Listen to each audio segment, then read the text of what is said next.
On today's episode of the EMJ PGA podcast, me and Ben get in the mood for the Masters, which is fast approaching next week. We both give our 5 favourite things about arguably the biggest event in golf, as well as list our Champions Dinner menus. If we won the Masters, what would we serve at next week's Champions Dinner?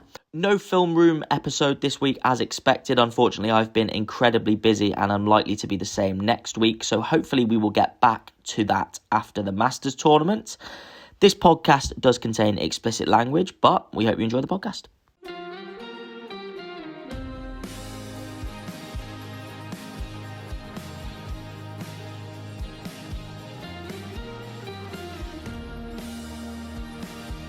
Hello and welcome back to the EMJ PGA podcast. This is episode 19 as you see me look down to check my laptop to check which episode it is. One away from episode 20, and we're looking forward to it. We're looking forward to episode 20. 20 podcasts in. We are moving. The train is fully rolling. It's good timing as well because we are fast approaching one of the biggest weeks in golf, arguably the biggest. I'm thinking about it this week. The more I think about it and the more I get excited for it, the more I probably convince myself that it is the biggest week. We'll get Ben's thoughts on that in just a second, but he is back. He is back from his holiday. It probably feels ages ago now because it's been a good few days since he's been back. But Benjamin Hartshorn, welcome back from your holiday in Greece. Do you have a nice time over in Greece?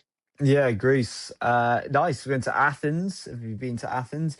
Really, really nice city, a bit different. I mean, if you've been to Rome, you can sort of draw comparisons, but I would describe it, if anyone gives a fuck, as a denser, more nitty Rome.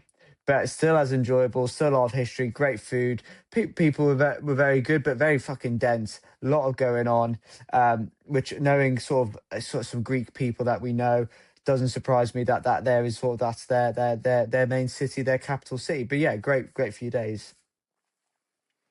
Yeah, the Visit Greece admin and people at the Visit Greece facility absolutely buzzing with that when they hear Athens is just a dense and nitty Rome. But you know, fair play. That is your conclusion. Mm.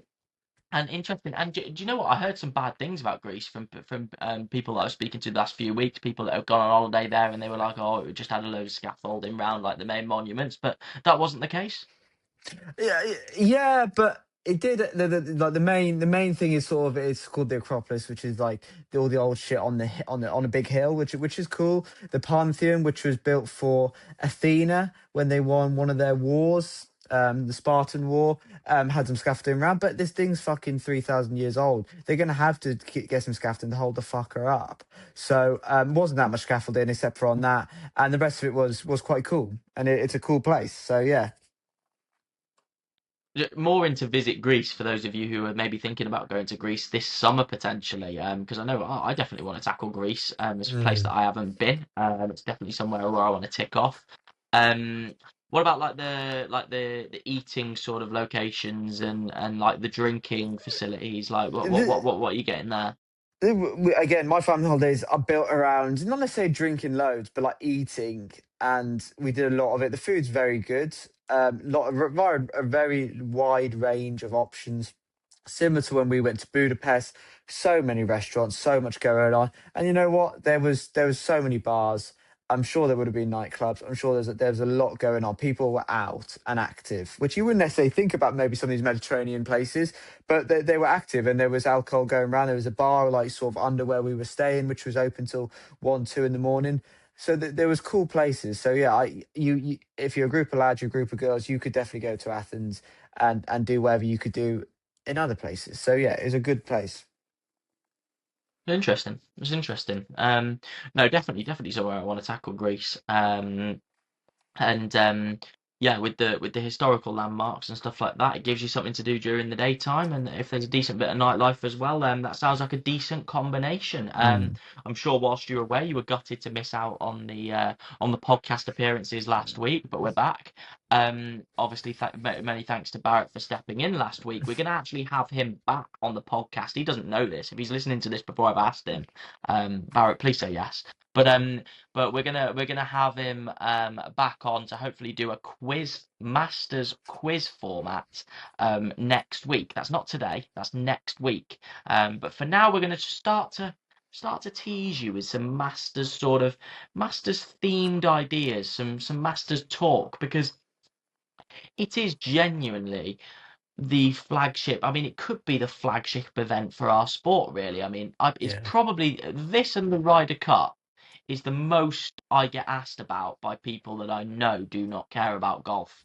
And I'd probably say the Masters gets the nod over the Ryder Cup when Mhm. it comes to, as I said, random people asking me about it and wanting to know more about it. So would you agree that it's the biggest event in golf? Are we going to give it that title? So totally agree. And I think you find the biggest events in sport are annual events. They're not biannual events. The Ryder Cup is cool, but I think underratedly it is overrated.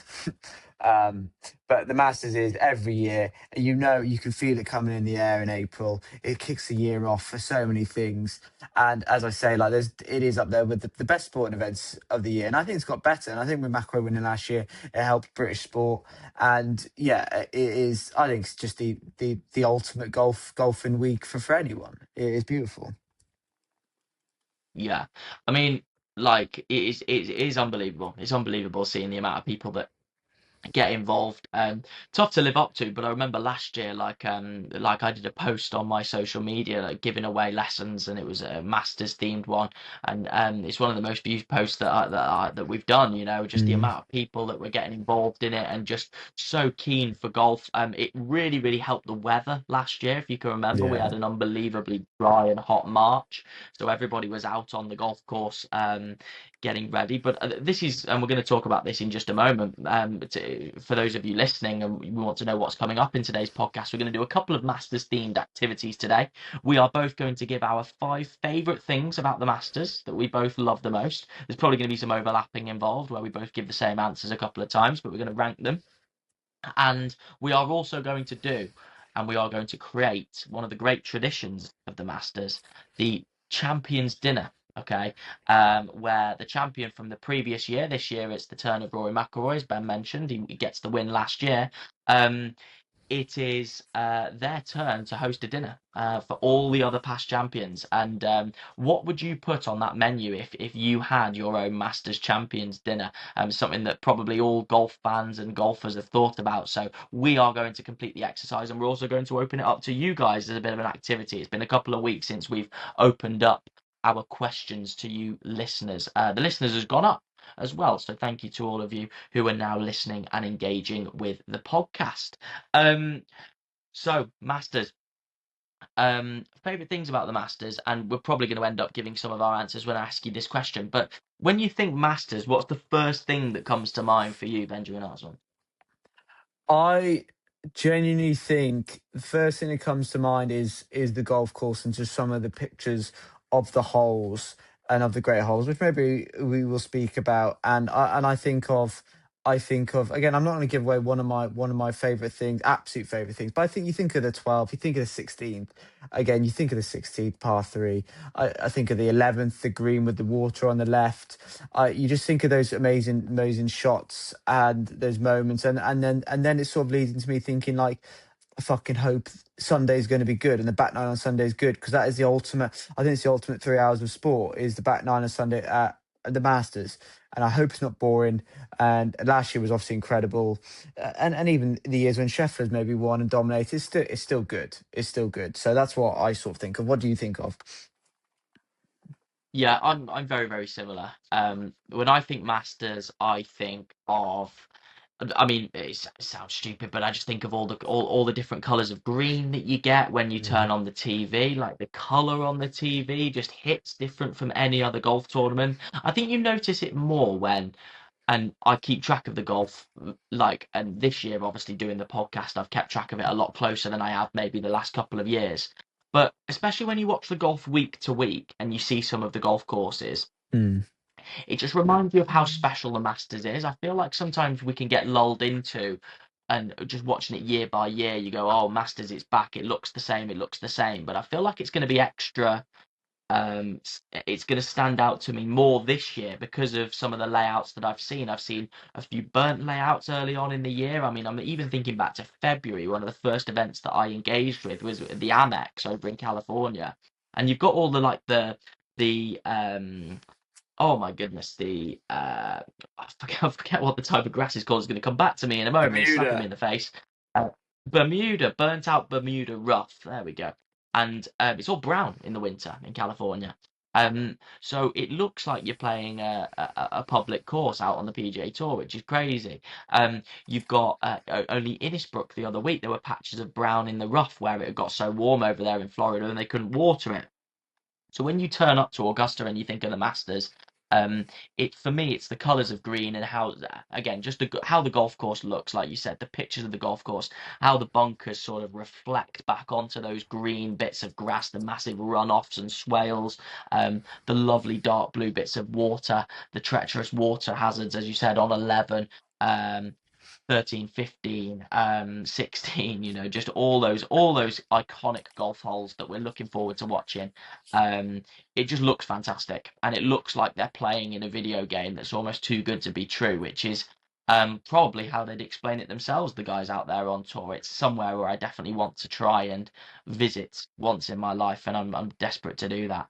Um, with that being said, we've waxed poetically about some of our favourite things and what comes to mind when it comes to the Masters. So now we are going to begin our lists, okay? We're going to work five through to one, if that's okay with you, finishing with our favourite thing about the Masters. Okay. Um, my answers are slightly more, I feel like my answers are going to be slightly more vague than yours, but still, and we're likely to have a couple of overlapping themes here now. Again, we said about opening up the answers to you guys listening when it comes to the Champions Dinner, but feel free to email us and message us your five favorite things about the Masters, and if you think that we've missed one, let us know, because that's the part of this podcast. We want it to be powered by you guys just as much as us. Ben, start us off with your number five of things that you love about the Masters. Yeah, I think obviously my role in this podcast is to give a bit of a different answers and perspective and try and take it from a different angle in a way. So my fifth one, I don't know how vague you've gone. My fifth one, and I think you probably will say this, so I'm actually not gonna. Yeah, I am. My fifth one is the fact in the gallery you have no phones allowed. There, I'm sure you've got this, and I do apologise for putting it in, but you can talk about it just quickly. But yeah, no phones in the crowd. There's nothing worse.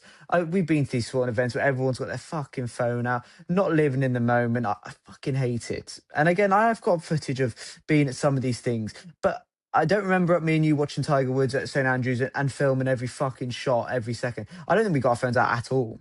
So No, and I will fair. stick by that when I go to the Open this year. Like I don't want. It's just ridiculous. Everyone with their phone out. The Masters is pure. It's pure emotion. People looking. Yeah, pure emotion. Sorry, that was my next point for Best, and maybe another point I'm going to make later. But yeah, the no phones is unbelievable. So yeah. Yeah, yeah, that is on my list. That is on my list. And it'll be coming in just a second. I'll elaborate a little bit more. And yeah, no, I massively agree. I massively agree. It's unlike any other sort of sporting venue. I mean, would Wimbledon have no phones? Like, I take it you do have phones in Wimbledon, but you can't really. I imagine you can't have them on silent because they'll Mm. pick off if it goes off in your serve and stuff like that. Yeah, no, I presume they definitely don't have phones on. They probably definitely told to turn their phones off. Um, Yeah, but you're meant to be silent in Wimbledon anyway, so it doesn't really have that much atmosphere. I don't know, yeah. different No, I do agree. I do.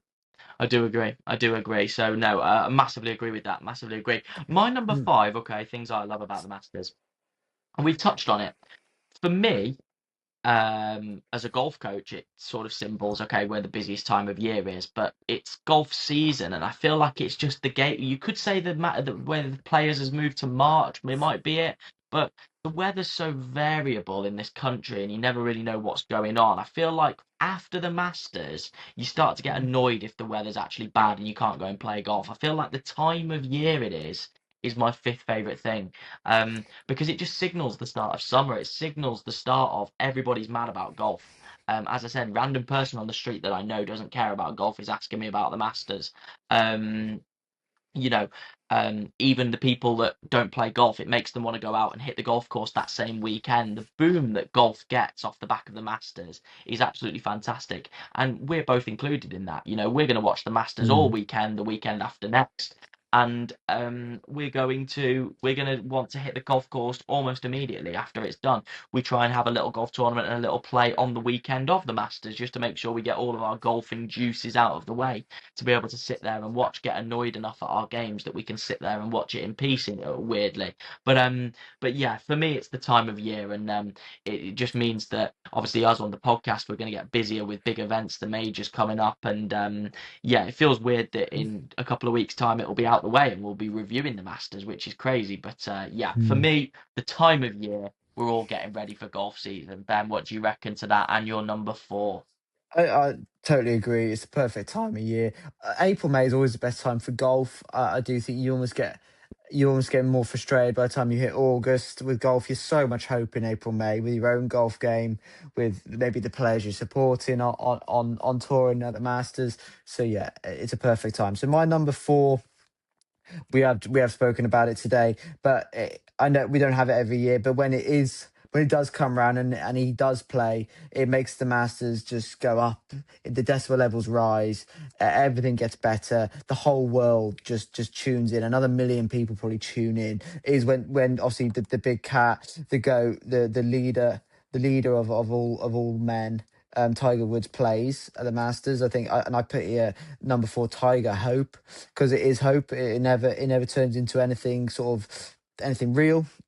He might make the cut, and again, he has an unbelievable record of making the cut. If he plays, I back him to make the cut. But when Tiger plays, and when you see him on a Tuesday, Wednesday, and you see him and the camera's following around, and he's chipping, and they're like, "Oh my god, look at this guy's chipping," and you're like, "Fucking hell, he's actually getting on a heater this week," and then he goes and plays absolute shite. And again, famously, like I read Hank Haney's book, his coach for like 10 years. Hank Haney talks loads about how like a bang average his like standard chipping is. He was unbelievable and making shots up and like getting up and down from ridiculous positions. But his standard chipping was very average. Hank Haney always talks about, which I always found fascinating. But yeah, when Tiger plays, the needle of golf moves, the needle of sport moves, and just the hope around Tiger, seeing the footage of him, the way he aura farms when he walks into Augusta, and just little things with when he's got Charlie there with him. Sometimes it looks awesome.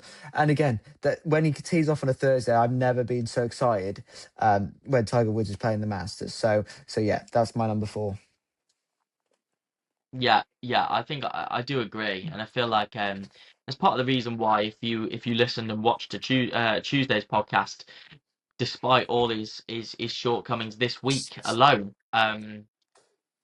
or last week alone, um, we're still desperate for him to play because the Masters can just about cope without Tiger, but with Tiger it turns into another level. No matter how bad the golf is, you still Mm. want to see the veterans of the game, the past champions, tee it up, um, and that's part of this. That's part of what makes it special.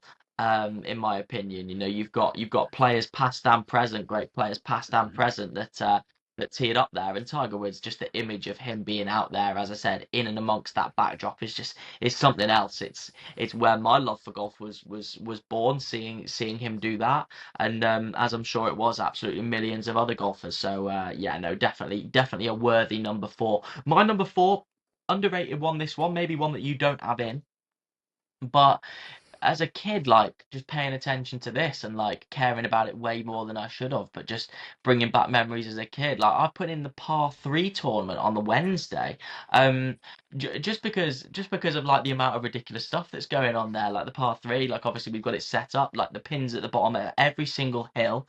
For everybody to have a chance of a hole in one, you've got your families having a go, you've got your caddies having a go, just a massive like family environment where people are just loving it on the Wednesday.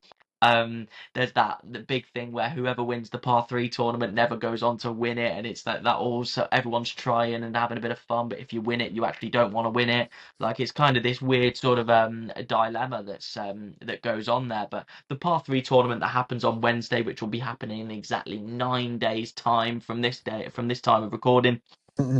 And for you guys listening, it'll either be 8 or even just bang on a week's time. It just tells you we are in prime Masters time, and in the morning it's going to get going. We're going to get up for it, and yeah, par three tournament for me, something special about it. No other tournament has it. You have pro-ams. Pretty much every other PGA Tour event has pro-ams, but no other tournament has a par three tournament. So yeah, it's special to watch everybody go and do that. In my opinion, that is my number four. Ben, what about your number three?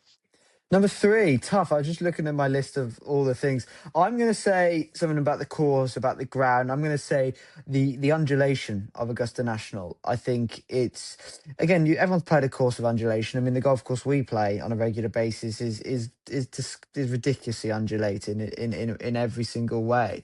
Um, but Augusta's undulated for a reason. It's done meticulously. It's done with thought. It's done with passion, and I just think like the pictures of some of the undulation are onto. I can picture the 10th green, the way it sits up. I mean, like famously. Adam Scott holding his winning putt on there. The hill down into the 11th green, the hill round the corner and up into the 13th green to name a few. I mean, the fourth green, the par threes downhill. The second tee shot is unbelievable downhill around the corner. So yeah, the undulation in Augusta National is amazing, and I think hence why you get so many different winners. Hence why it's not always the guys who hit it long the winner at Augusta National is because they understand the undulation, they understand the gradients and the distances that the undulation takes off and puts on the ball. And obviously, Tiger's probably the best ever at that. But I think that's one of the best things about Augusta National and Masters.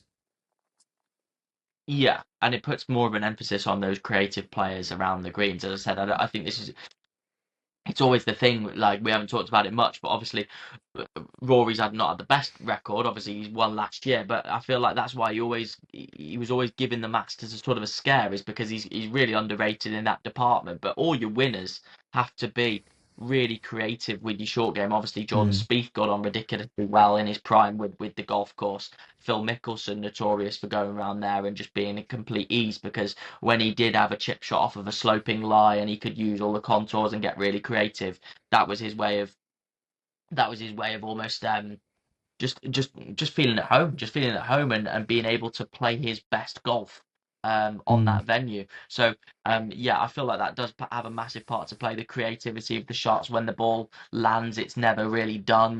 There's always little things, little ones like that. The run off on nine, where the pin is on the ninth. Like little things like that. The amount of times yeah. that gets messed up the hill there, which is interesting. It's never it's never a moment where you can switch off and feel comfortable, even on your holes where you think, oh, okay, well this might be a birdie opportunity here. One landing spot wrong, and we're off on a completely different finishing spot. So that undulation, I definitely agree with. My number three was no phones allowed, and I'm going to appreciate your answer, and I'm actually going to swap it.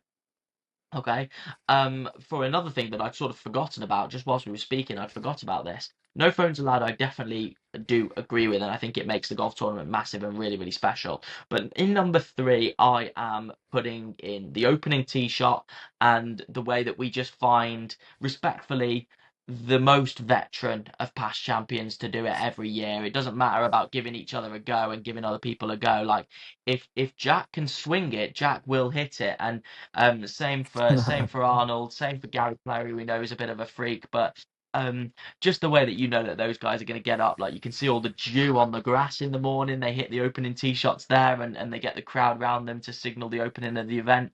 Um, you have the president of Augusta National who's there every morning to sort of open the tournament up for everybody. I think that's always a special thing to not wake up to, because they're a bit behind on American time, but it's the first thing that I usually see on Masters Week is them doing that. So definitely a special thing for me, and Mm. again another thing to signal the start of the golf tournament.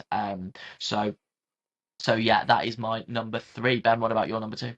Number two, just yeah. So my number one's quite interesting, but my number two is again talking about the golf course, talking about more the pars of the golf course. I think I'm not a big fan of a par five again because we don't play it the way I play it. I've always find them a bit strange, but I do think that is it four par fives? Yes, the four par fives at Augusta National are unbelievable. The second gives you a chance. It's downhill.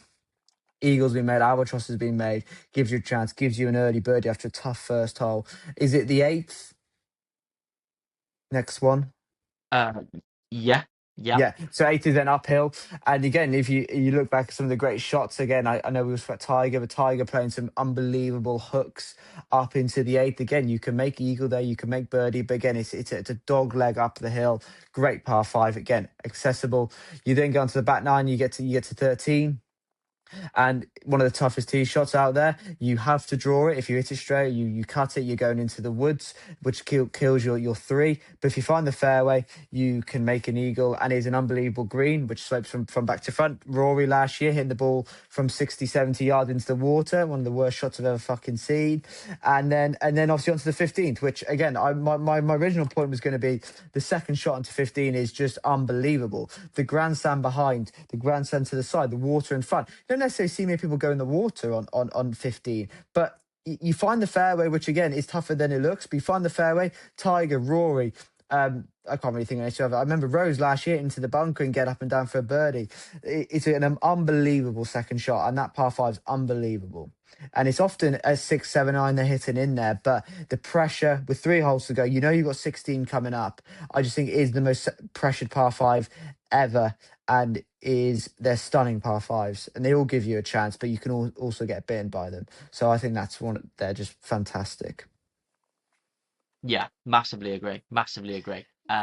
On 15, you've got the runoff over the back, which I always find interesting. The amount of people that fly over the back into those trees that Mm, separate the 15th and the 16th. There's actually a little water hazard off the back of 15, which people don't realise um, a lot of the time. So you've mm, got to be careful. That's why everyone misses it long, misses it to the right a lot of the time, because that's where the water isn't, straight behind the hole there. So no, I massively agree. And Ben's doing my job for me because speaking about the golf course in the way that he is, has made my very vague answer a bit more appropriate to you guys that don't know that much about Augusta National and want to get a bit of a feel for it, because my number two is just very general. It is just the golf course. And like I spoke about mm, at the start of this exercise, is the colour of the golf mm. course as well. The colour, the undulation, like Ben pointed out just a couple of points ago, um, and where the holes come in the round, and where the tough holes and the gettable holes come in during the round Yeah. are just placed perfectly. There's nothing like that back nine, which everyone will speak about this week and make a massive point of, but there is nothing like that back nine, and I feel like the players now are so good that we're not. I mean, last year aside, but the players now are so good that we, they know all of these sort of pitfalls a lot of the time. That's why I'd be really keen to sort of see how players hold up that maybe haven't been in that situation before. If you've got a player in contention like a Scheffler, like a McIlroy, who has won there before and just about navigated that back nine, sometimes it can look a little bit routine the way that they do things. They just hit it straight over the middle of the bunker on 12. They maybe lay up short on 13. They hit the middle of the green on 15, do all this stuff, and they hit the middle of the green and let it feed down on 16. Okay, it's easier said than done doing these shots, but when when those holes are messed up, even like Molinari in the Mm. year that Tiger Woods got it done, Molinari going left on 15 and clipping the branches and going in the water with a little pitch shot, like these little moments when players haven't been there and they haven't been there down the stretch and done it and got it over the line. We spoke about those nonchalant players earlier on in the week. How are they going to deal with going through those 9 holes and navigating those bits of disaster, which Augusta perfectly set you up, almost blindly set you up to trip over? Um, it's absolutely fantastic. And then on top of that, as we've said, the way that the golf course looks is just absolutely ridiculous. So yeah, it's the perfect advertisement for going out and having a game of golf, because it just makes us all want to play. It looks so good. It looks so inviting. It makes us all want to get out there and hack it round. So the golf Mm. course for me is the second most special thing about the Masters. Benjamin Hartshorn, what is your favourite thing about the Masters tournament? Mm, my favorite thing about the Masters tournament, I did some thinking about this the last few minutes, and it's how do you perceive the Masters? How are you showing the Masters? We don't watch it live. We don't go to Augusta. So, and I have some strong opinions on the footage, on the coverage of the Masters. Obviously, we watch it in the UK on Sky Sports. And again, I know there's some actually legendary figures in on the US TV, the Jim Nance of this world, who are absolute sort of absolute legends of US broadcasting and are the voice of the Masters. But the UK for the coverage is often good. I some of them I think are awful on there. I do. I'm not in a non-sexist way. I think whatever her name is. Um, Dame Laura Davis. Dame Laura Davis is fucking terrible to listen to, but in Oh, a, I don't mean because she's a woman at all. I'm not speaking like that. I just think she's terrible. I'm not really convinced about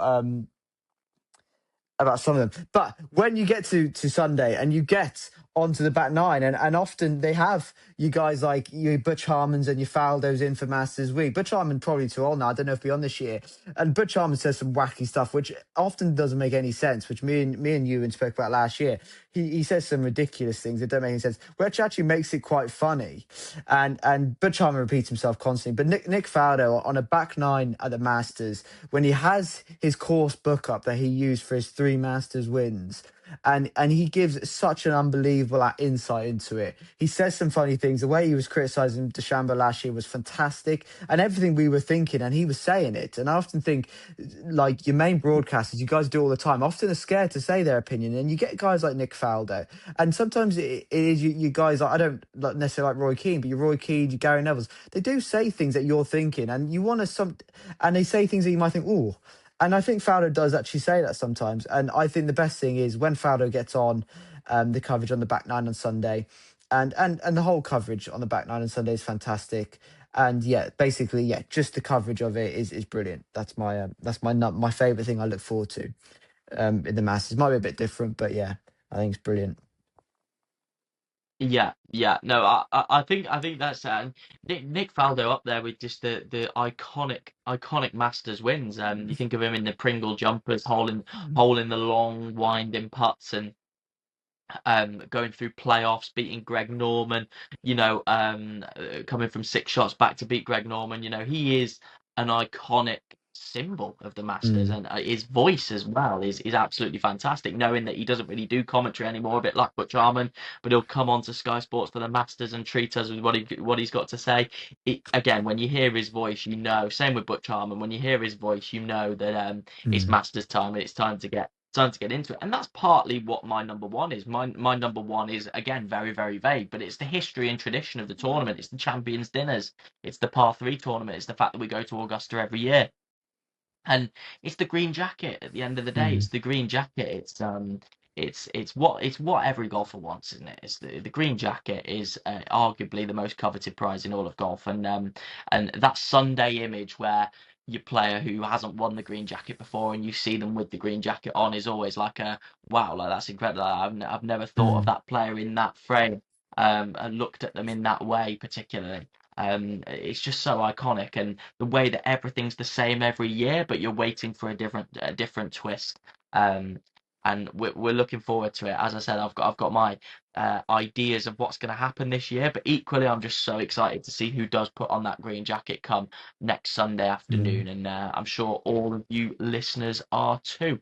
Hopefully, that's started to get your appetite a little bit whetted for the Masters Week, which is upcoming. But we're not done there, because the history and tradition of the Masters, which I've just touched on, one big part of that is the Champions Dinner, the past Champions Dinner. This is the typical golf clubhouse conversation at this time of year is what would Yeah. you do for your Masters dinner? As your golf club serving you up a meal after your match versus the senior section, or a match versus a rival club in some county competition, and you're getting your dinner and you're thinking, oh my goodness, what would we have for our champions dinner?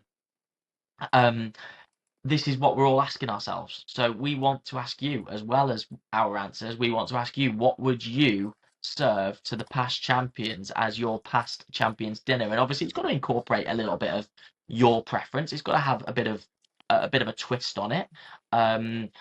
But yeah, I've heard some funny stories. As we know, Nick Faldo, I think, got asked either this week or in previous years what was the worst Champions Dinner that he's ever had, and he said about it being Bubba Watson because like apparently it was just like burgers with like nothing on, and he didn't really know what to do, so they just got some burgers. Um, which was quite amusing to the thought of that, like all your past champions just eating a plain burger and a bun, which is quite funny. So Ben, heading into Champions Dinner menu, you just said at the start of the podcast about your holidays and going away and enjoying your food. Um, have you thought much into this Champions Dinner, and what is your official selections going to be for your Champions Dinner? My Champions Dinner is. I run through a few things. I sort of thought, well, what would the mix look like of different nationalities of food, of what sort of food? And I thought I thought, oh, no, I'll put a random mix together. Then I thought, no, I'll stick to something. Again, I'm from the UK. I'm from England, so I'm gonna stick to something that I know, and that, like, again, your Dons, like your Tigers and your American Dons, wouldn't have really eaten before, and they might have eaten with other English winners. Again, there's been many English winners. Let's be honest. Again, Danny Willett's won in 2016, similar to Danny Willett's meal. Again, what other English winners have had? Not many. Faldo, again, Woosnam. I mean, he's not even English, Woosnam. Whatever. Who's the other one from Oswestry? Who's the other Welsh one? Same thing. Same Who? thing. I bet you Woozum did lamb. Yeah, Woosnam would have done lamb. Anyway, so I'll just quickly run through it. My starter would be brie wedges with like a little cranberry dip and a little salad. Again, probably not a British thing, probably more of a French thing, but like a load of pubs you see brie wedges, like breaded brie wedges, nice solid meal, warm, get your food going. Then I'd have something that I was just thinking I want to eat now. I would have like a very like thick, nice steak pie and mash. Mashed potato is my favorite food in the whole world, with peas and obviously a bit of gravy. Gravy isn't my necessary favorite thing, but a little bit of gravy, you can have whatever you want on that. That would hit hard. Those American boys would not know what's hit them with the mashed potato. And when they're like, "Oh my God, I love mashed potato," they wouldn't have had it like we have it over here. We do them perfectly with our British potatoes that come out of our ground. They don't grow potatoes in America; they don't know how to. And steak and ale pie from our cows, um, from our thick cows, and then just peas because I fucking love peas. So peas would be with that. And then finally for dessert, I do think Danny Willett might have had this. But anyway, my favorite dessert comes from one of my favorite places. It comes from, originally they think it comes from the Lake District. This dessert, it is the sticky toffee pudding. It is, I think, it's the best dessert with ice cream. You can have cream with it, but I don't want any custard with it because you don't have warm on warm dessert. You've got to have hot on cold if you know anything about food. But sticky toffee pudding and ice cream, it would be unbelievable. It will all be British founded, and I want to support the farmers in the UK. Again, I'm a big advocate for farmers nowadays due to my relationship, and I'll stand up for them. So that we're going to be using the UK farms for this meal. But that is my Champions Dinner. Fantastic, fantastic Champions Dinner, and I feel like it was thoroughly British. As I read through Yeah. mine, I'm thinking that I've come away.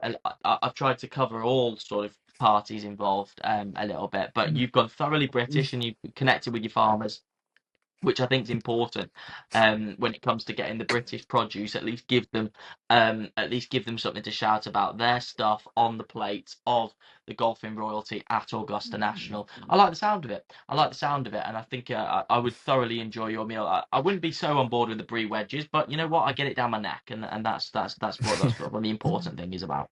Um, so.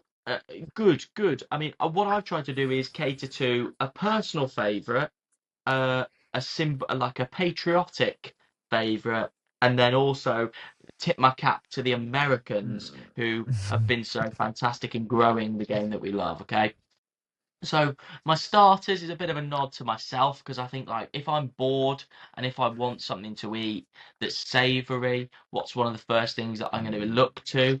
And for starters, I want to do like mini crispy barbecue chicken wraps with like lettuce and a salad that you could put into the wraps with like a real nice dressing um of like loads of stuff. I feel like that would really sort of tickle the Mm. appetite. They're not too big, chicken wraps that you can almost just in the palm of your hand just get down, yeah, and just not fill you up, but also be decently satisfied with. Love barbecue sauce. I love chicken. I love wraps. Symbolic, and we go together. So that'd be my starter. For mains, I'm gonna go a bit easy here, but I feel like it is probably actually turned into my favorite meal. Um, and we're going with it. I was scared that you were going to say the same thing, but I'm going to get some fat sirloin steaks and I'm going to get some triple cooked chips and we're going to go with that. We're going to get a massive bowl of roasted vegetables like courgettes, carrots, tomatoes, peppers, onions. They're going to be roasted in there. They're going to be in a massive bowl. I'm going to give some of them to Jack Nicholas, some of them to Tiger. I'm going to give I'm gonna hopefully like people that are a bit overweight, you Americans, won't eat them all, and like hopefully I can take some for myself as well. Roasted vegetables, and then also to be fair, I say about overweight Americans, Patrick Reed, like you got to worry about dons like that. But to be fair, like even he looks a bit trimmer than he probably used to, so Yeah. we'll give him the benefit of the doubt. And go from there. And then the red wine sauce, like I have a bit of a red wine sauce just to Mm. drizzle over it. I feel like that's big. So so far we've got like a bit of my favorite thing, then we've got also my favorite thing, but it's like a bit of a standard English one. Um, Steak and chips with your nice sort of fancy sort of things, and then dessert. I've got too much of a sweet tooth, so it's really difficult to sort of choose here, but I thought, well, there's two things that come to mind, and again, I've got to put myself in the mindset of Augusta National. Uh, Again, sticky toffee. Like again, they're eating this on the Wednesday. I'm pretty sure. Is it a Tuesday or the Wednesday? Nah, It's a it's not Tuesday, maybe. Wednesday. It's not Wednesday to do that, No, it's surely. Tuesday. It's Tuesday, isn't it? So it's Tuesday. So I'm thinking, like, what's going to get me in the tournament mindset? That's still close enough to the tournament. I don't want to be. I mean, I say this. I don't really want to be getting like bogged down with the sticky toffee pudding. Like I was thinking of a warm dessert, but then I thought, no, let's tip the cap to the Americans because I do think the Americans know what they're doing when it comes to a dessert because they just pile every bit of sugar they can find into their desserts, and that's why I've gone with two options. You've got a choice here for your desserts. First option, we're going to go with a banoffee pie and ice cream, and I'll get some Mm. ice cream flavors, just some standard ice cream. We're going to go with banoffee pie because who thought of banoffee? I guarantee you they were American. Just the name just makes me think of an American. Um, and that would be option number one. And then option number two, it has to be this flavor. You've got no choice because it is the best flavor. But the second option is a mint ice cream sundae. We Mm. can maybe put some like Oreo bits on the top of a sundae. And I feel like that would be the Americans would be quite happy with that as well. So that would be my Masters champion dinner.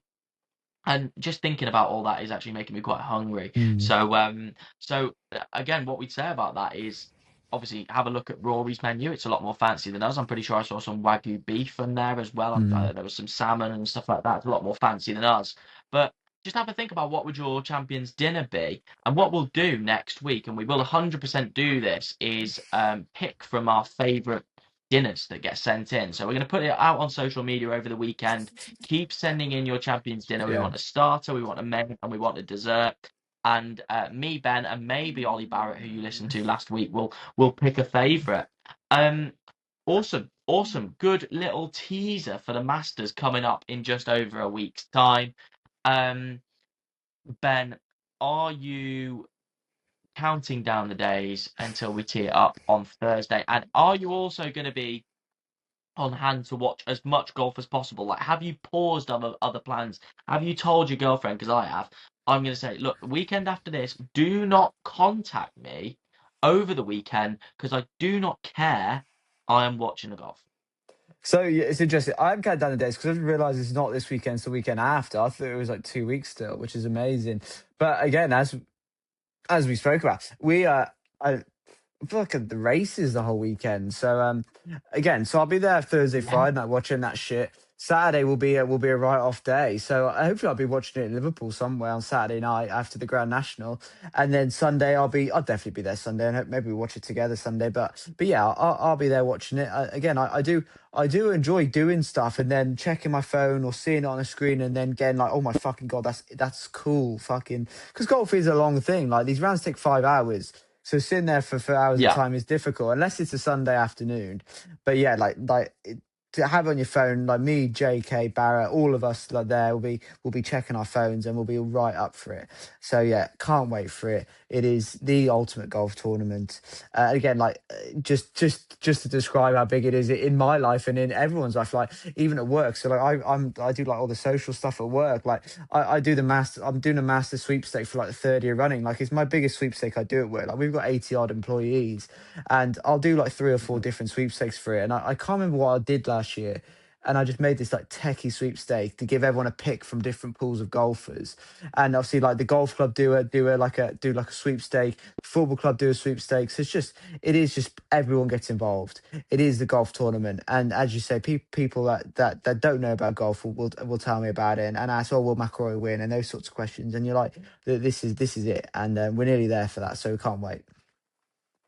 Yeah, absolutely. Ben's gave a fantastic final preview. I say final preview. It's not even the Masters preview. We will do another No, Masters themed episode this time next week. We've still got a bit of time to go, but we're so nearly there. We are so nearly there. And what I can promise you as well, on the whole of Masters Week is if you are subscribed to us on social media, what I will be doing, and hopefully Ben will be able to join us for this on Sunday as well. There will be a live stream every single day, Thursday, Friday, Saturday, Sunday, that at least I will do personally, and hopefully me and Ben will be together on Sunday, where we will live stream a decent chunk of us watching the action on Sunday. So if anybody wants to come and watch me and Ben watch the golf, and tune in and talk to us as things happen, feel free, because I'm super down for getting that involved next week. Okay, then. 45 minutes worth of podcast and you guys listening to us talk about the Masters. So we've got to stop there before it gets too much. Thank you very much to all of you who have listened and subscribed to the podcast. There will be another Film Room episode coming your way this week as well, so stay tuned for that. We are going to dive deep into all things technical so you golf swing nerds can get your fix for the week. And yes, please keep liking and sharing the podcast. Benjamin, thank you very much for hopping back on the podcast after your week away. And we will catch you all next week. Send in your Champions Dinner menus finally as well. We'll look forward to hearing from you all. Thank you very much, and we will catch you next Tuesday to review all the action from the Valero Texas Open and preview again the Masters Tournament. See you then.